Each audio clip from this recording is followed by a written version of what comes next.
اعوذ باللہ من الشیطان الرجیم بسم اللہ الرحمن الرحیم وقالوا اتخذ الرحمن ولدا سبحانہ بل عباد مکرمون، اور انہوں نے کہا رحمان نے کوئی اولاد بنا رکھی ہے اور اس سے پاک ہے، بلکہ وہ فرشتے معزز بندے ہیں۔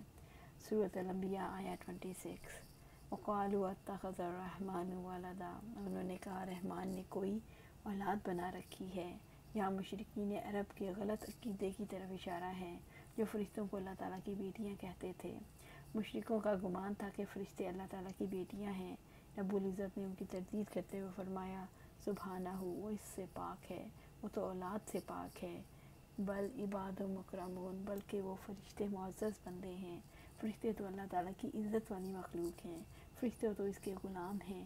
ہاں، فرشتوں کی شان اور مقام بلند ہے، وہ اللہ تعالیٰ کے ایسے فرما بردار ہیں جو کبھی نافرمانی نہیں کرتے۔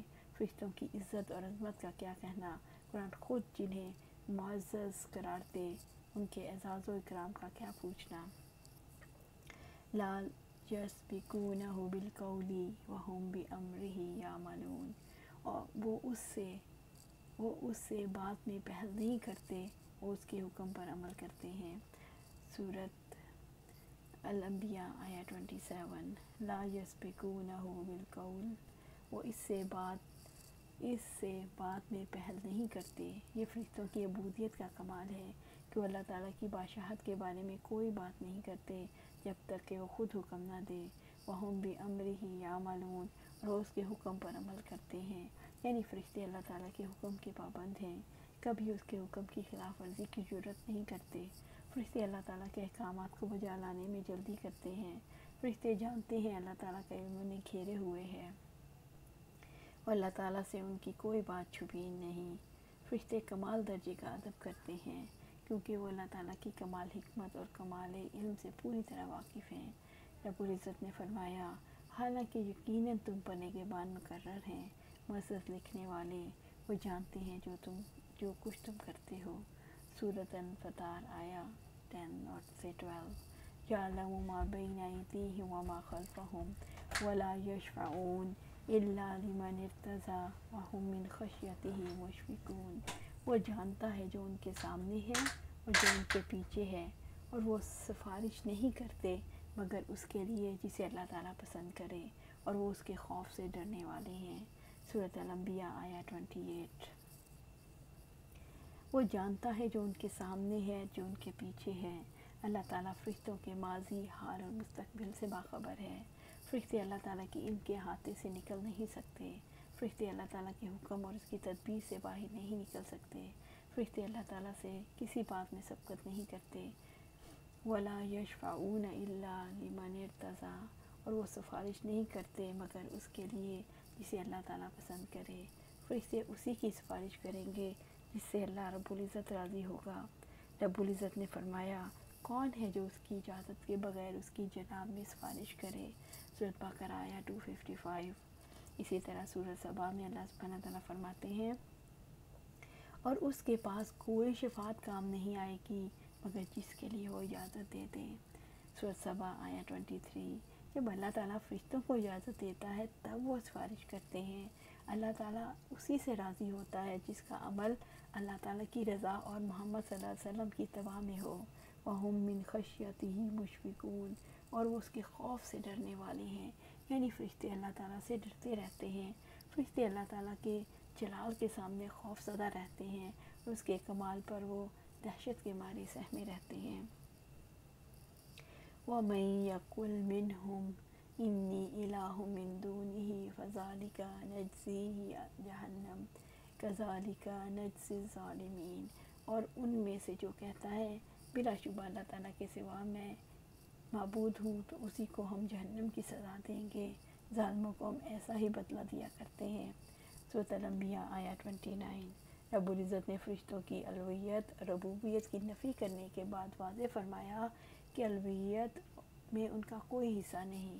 ان میں سے یعنی فرشتوں میں سے فرض کیا کوئی دعویٰ کرتا ہے اور ان میں سے جو کہتا ہے بلا شبہ اللہ تعالیٰ کے سوا میں معبود ہوں، کہ میں اللہ تعالیٰ کے سوا عبادت کا حق رکھتا ہوں، فَذَلِكَ نَجْزِيهِ جَہَنَّمَ كَذَلِكَ نَجْزِي الظَّالِمِينَ، تو اسی کو ہم جہنم کی سزا دیں گے، ظالموں کو ہم ایسے ہی بدلہ دیا کرتے ہیں۔